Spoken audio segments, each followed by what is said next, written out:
Yeah, I have a dog. Couldn't you tell?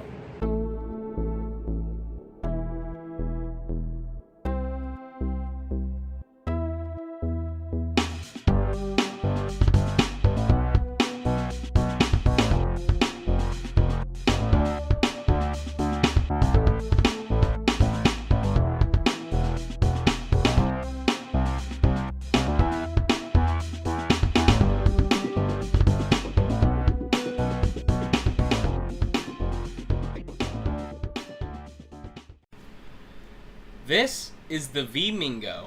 Vmigo. I don't know how you pronounce this thing, but let's be for real, there's not a single defender for this console, so who cares? Yeah, for the rest of this episode, I'm just gonna call this thing the Vmigo, as a reference to Jeffy's Endless Athos by Slingomingo. And wouldn't you believe that is not the fastest time I've referenced that fucking song. Anyway, what the hell are we looking at here? Well, honestly, I don't know. When I first got this console, I couldn't use it because I didn't know there was a connector for the power cable, and thought this was like another one of those plug-and-play machines, just put in batteries. And then I saw what type of batteries this took, and I wanted to fucking cry. I literally only have one other device that uses D batteries, and it's the fucking Big Mouth Billy Bass. And when I got this thing, that fucking fish started to corrode. Trust me, there's corrosion there. But luckily, it has this Dreamcast VMU knockoff, so at least I'll be able to play it a little bit. If it wasn't blinding fucking blue, like, genuinely, tell me what you can see in this gameplay. So yeah, this thing's already had a bad start, but why don't we actually look at the console instead of just my complaints that I had when I first got it. So the first thing that you've probably noticed is this Tamagotchi-like cartridge. Yeah, this is a cartridge. You're supposed to put it here on the top of the console, and if it's not there, the system doesn't power on. And it's pretty clear that it's one-handed only, as both my thumbs barely fit on the damn thing. So what's cool about this little cartridge doohickey is that the game that's on here and the game that you play on the system are pretty much the exact same.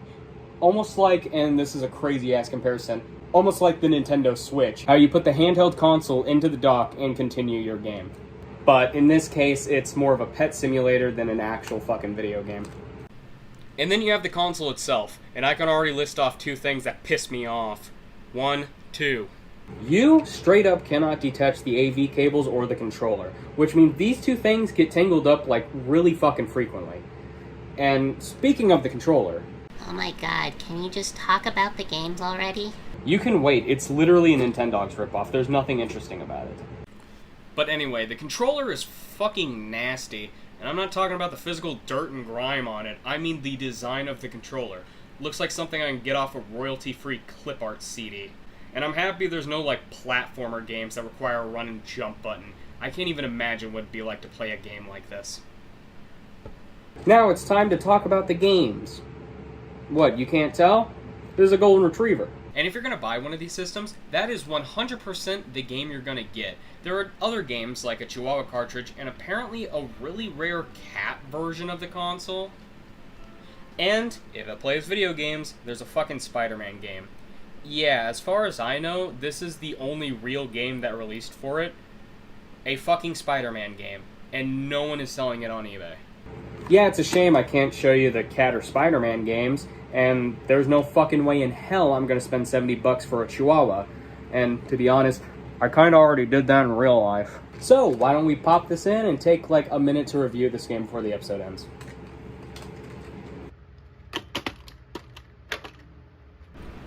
Oh, what the fuck? I don't know if it's my unit, but it's kind of a pain in the ass to just get the fucking game to actually work and boot. Anyway, in the actual game... Finally, you're talking about the game. Yeah, I am. Shut up. Anyway, there's already a save file on here that has been here since 2011, and I think this dog has never been fed since then. This dog has been starving for a decade. And here is when I realized the game has dog shit controls. Like, I didn't even know how to make the dog shit. And in menus, the controls get delayed like hell. Like, I'll accidentally overshoot because I hit right too many times. Like, there is a good 1 second delay. Which, funnily enough, isn't an issue on handheld mode. Also, can I talk about the handheld mode real fast? You can't turn this fucking thing off. Like, there is no power button. The only two ways that I found out how to turn it off is either by plugging it into the console or ripping out the batteries. But besides the annoying controls and the delay on the menus, the game is fine. Literally any other pet simulator would be better. And there's a few mini games, but only when the dog is fast asleep. And this is annoying too, because it takes a few seconds for the sleep menu to come up. So, if you press the B button anytime this menu is up, fuck. The menu wasn't even up all the way when I pressed the fucking B button. And the only way to get back to the menu is to wake up the dog, make it go back to sleep. Anyway, the mini games are so fucking forgettable. Like this flapping bowl. Catching falling treats that fall slower than a feather on a flying goose. This stupid fucking game that I thought was a Minesweeper clone, but it isn't. And one of those endless jumper games, you know the ones I'm talking about. And there's one more that you can access on the world map. Yeah, fucking world map. Catching frisbees out of the air. The dog can jump higher in this minigame than the one that takes place in the fucking dream world.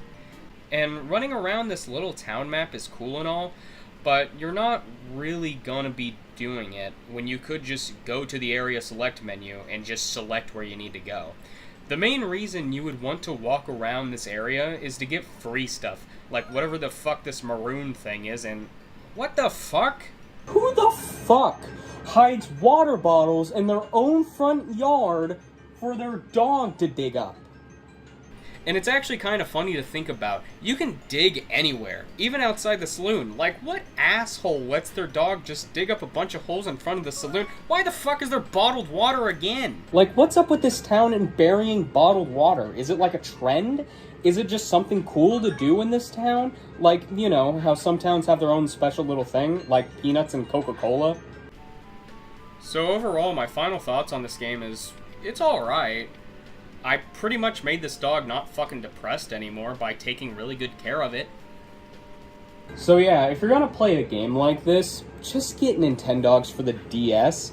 And that game's actually better because you don't have to pay real money for a physical cartridge just to get a different dog. Wait a minute. Why are you so negative about these games? I couldn't figure out how to make the dog shit.